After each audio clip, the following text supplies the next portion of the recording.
Bonjour à tous, aujourd'hui nous allons parler d'un nouveau piège d'ouverture qui peut arriver vraiment fréquemment cette fois sur la défense scandinave. La défense scandinave, donc c'est sur E4 D5.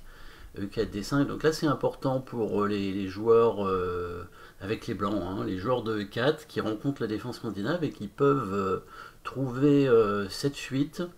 Donc pion prend D5, ce qui est le coup normal hein, sur défense scandinave. Il faut prendre le pion pour attirer la dame. Si alors les noirs ont la possibilité évidemment de ne pas prendre le pion, hein, de venir avec le cavalier pour le récupérer plus tard. Mais en général, ils prennent avec la dame. Donc c'est l'idée de la défense scandinave. Le cavalier vient avec la dame et la dame se met ici en A5. Voilà, donc ça c'est l'idée. Alors la dame se développe rapidement, mais en général sur une case a priori tranquille, bien qu'elle puisse se faire attaquer par la suite. Hein, on va le voir d'ailleurs assez facilement du coup. Cavalier F3. Et là, le coup fou G4 qui peut arriver, qui n'est pas le meilleur coup hein, dans cette position, clairement. Ici, on va préférer le développement du fou plutôt en F5, mais pas tout de suite. Hein. On va d'abord, en général, développer le cavalier en F6.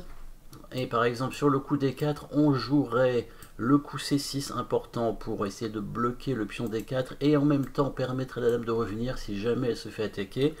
Et par la suite, hein, le bon développement pour les noirs, ce serait plutôt le fond F5, même si on peut le mettre,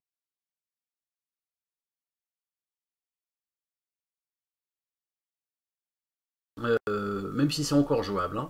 Alors, les blancs attaquent directement le fou, et ici, les noirs prennent le cavalier avec le fou. Là aussi, il serait peut-être meilleur de conserver le clouage avec le fou en le mettant en H5. La dame qui prend, directement, on attaque tout de suite le pion C6 et ici c'est l'erreur pratiquement décisive hein, déjà des noirs.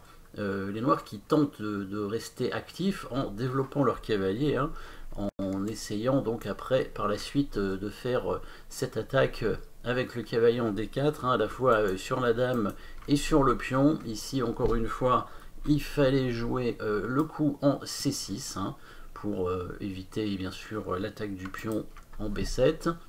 Le cavalier donc qui vient en C6, donc ça c'est l'erreur décisive puisque les blancs jouent le bon coup fou B5 directement pour clouer le cavalier qui bien sûr ne peut pas bouger. Les blancs menacent de prendre le cavalier, hein, de gagner au minimum un pion, voire la tour si les noirs font rien. Donc la dame vient défendre le cavalier, il n'y a pas beaucoup de possibilités ici pour les noirs. Et là, bien entendu, vous avez probablement vu le coup qui permet de créer la fourchette décisive.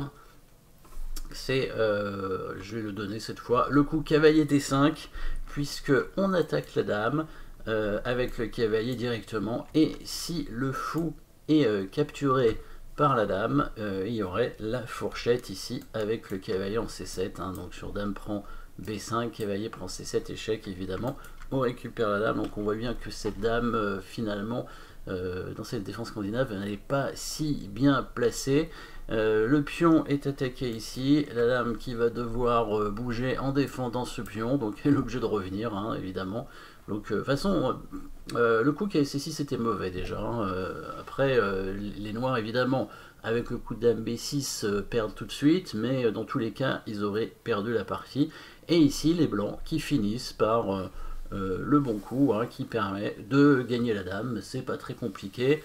Vous pouvez le mettre en commentaire. Hein, il suffit de jouer toujours hein, sur cette dame qui est mal placée et avec aussi l'aide de cette fourchette. Voilà, petit piège d'ouverture ici qui permet de gagner au 9e coup quand même hein, avec les blancs, ce qui est quand même pas mal. Alors c'est une partie, hein, évidemment tout ça sont des parties qui ont été jouées et qui peuvent être rejouées. Vous pouvez la jouer avec les blancs, hein. Peut-être que les noirs vont tomber dans le piège. Voilà, et bien merci d'avoir suivi cette partie et à très bientôt.